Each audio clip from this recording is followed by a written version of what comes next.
Welcome to divine baby soul. आज की जो कहानी है वो बहुत ही प्रेरणादायी है, इसीलिए इसको अंत तक जरूर देखिए। एक खेडूत था, सुखी था, संतोषी था। एक दिन एक महात्मा उसके घर आए और उसको हीरे की महत्ता समझाते हुए उस खेडूत को कहा कि अगर तेरे अंगूठे जितना हीरा तुम्हारे पास हो तो तुम नगर श्रेष्ठी बन जाते। अगर वो हीरा तुम्हारी मुट्ठी जितना बड़ा होता तो तुम राजपाट के मालिक बन जाते। महात्मा तो चले गए, पर उस खेडूत सो न सका। पूरी रात वो अभाव से दुखी होता रहा और असंतोषी था। दूसरे दिन उसने अपना खेतर बेच दिया। परिवार की देखभाल के लिए जितने पैसे चाहिए थे वो परिवार को देके वो वहां से चला गया।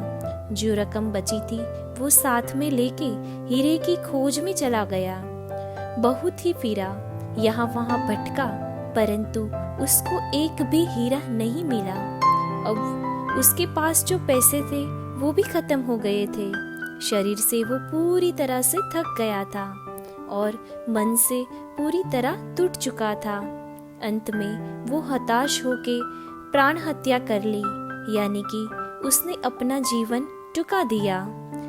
दूसरी ओर उस खेडूत ने जिस खेडूत को खेतर बेचा था वो बंदा खेतर से पसार हो रहा था और उसके पशुओं को झील से पानी पिला रहा था। उसी टाइम उसकी नजर एक चमकते हुए पत्थर पर पड़ी। उसने देखा कि वो पत्थर बहुत ही सुंदर और चमकीला था, इसीलिए उस खेडूत ने उस पत्थर को सुशोभन की वस्तु मानकर दीवान खंड में लटका दिया।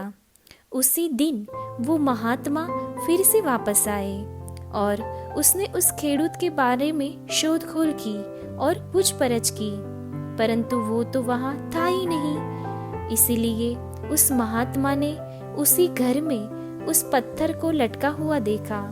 खेतर के नए मालिक ने कहा कि ऐसे तो कई सारे चमकीले पत्थर उस झील के पास पड़े हुए हैं। महात्मा बोले, ये सारे जो पत्थर आप बोल रहे हैं वो पत्थर नहीं है, वो बहुत ही कीमती हीरे हैं जो माइल तक बिखरे हुए हैं। इस दृष्टांत हमें क्या सूचना देता है?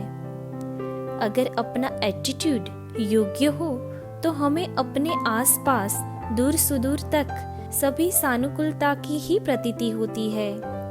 दूसरों की डिश में जो लड्डू पड़ा हुआ है वो हमेशा हमें बड़ा ही लगता है, पर अपने पास जो कीमती हीरे जैसी वस्तुएं हैं वो हमें कभी भी पसंद नहीं होती है। तक को किस तरह परखनी है उसकी गतागम हमें पड़ती ही नहीं है। तभी जब दरवाजे पे तक के टकोरे पड़ते हैं तो हम उसे घूंघाट समझ के उसके बारे में फरियाद करने लगते हैं। एक ही एक तक फिर कभी वापस नहीं आती है। फिर बाद में जो तक आती है वो भले ही अच्छी हो या खराब, आगे जो तक आई है उसके जैसी तो वो होती ही नहीं है। आशा रखती हूँ कि आपको हमारी ये स्टोरी जरूर पसंद आई होगी। धन्यवाद।